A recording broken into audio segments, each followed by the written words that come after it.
Long ago, in a decade far, far away, there was the 80s. 80s. The 80s, a slideshow narrated by Dr. Emmett Brown and Bill Cosby. The 80s, a time of enlightenment, a time of affluence, a time of big hair. The 80s marked the beginning of technological revolutions. Great advances were made in the areas of science and innovation. It marked the time of political change. The West invaded the East.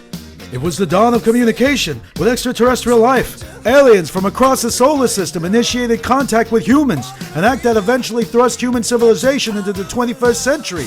But in turn, it resulted in a noticeable decrease in the cat population. Education was of the utmost importance. Teaching institutions had a strong hold on America's youth.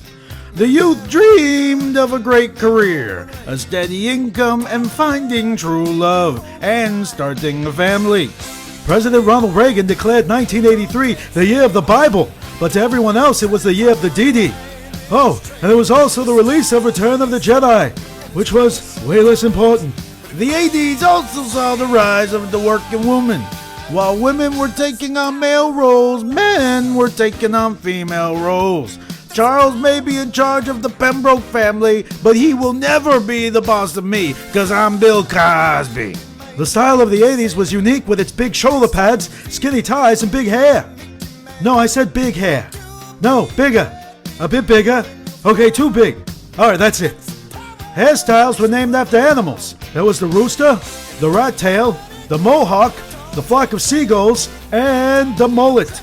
It was a time when music brought people together for a common cause, and some people thought that holding hands was the way to make a difference.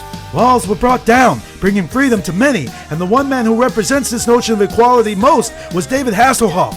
In Jackson, Mississippi, a factory robot crushes a worker against a safety bar in what is apparently the first robot-related death in the United States. Johnny Five is now serving a life sentence in prison.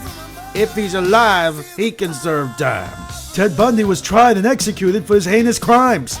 The Brat Pack was responsible for fueling teenage angst. And Rainbow Bright was caught doing crack at a Wham concert. Great Scott! In the 80s, the Coreys were all that and a bag of chips. Now, well, they're just fat. With a bag of chips. Jimmy Swaggart was caught with prostitutes. Jim Baker was caught with his secretary. And America's judicial system proved that true justice supports pornography. That's heavy. Music suffered the loss of great artists, which caused a big chill for America. But the 80s gave birth to such musical geniuses as New Kids on the Block, Menudo, and Tiffany. I Think I'm Alone Now was her song. Very good. My wife Camille enjoyed it. So did my son Theo. Violence escalated to assassination attempts across the nation. Some were not for the time. And then there was the death of Milli Vanilli's career. But they shot themselves in the foot. Repeatedly. Oh, what? We're almost out of time. Time's up? Okay, let me just get this in here. The Cosby Show was the #1 show in America. And in conclusion, if it wasn't for the 80s, we wouldn't be here today. This has been brought to you by Bill Cosby and some other guy. I was in the Cosby Show. And Ghost Dad. And Leonard Part 6. And Picture Pages. I had that pen and it would go blip, blip, blip, blip, blip. And the Electric Company, I was there too. Eat Jello pudding, please. That's how I feed my family. Give me that. Camille. So right now, I need everyone to put on their seatbelts, because where we're going, we don't need roads.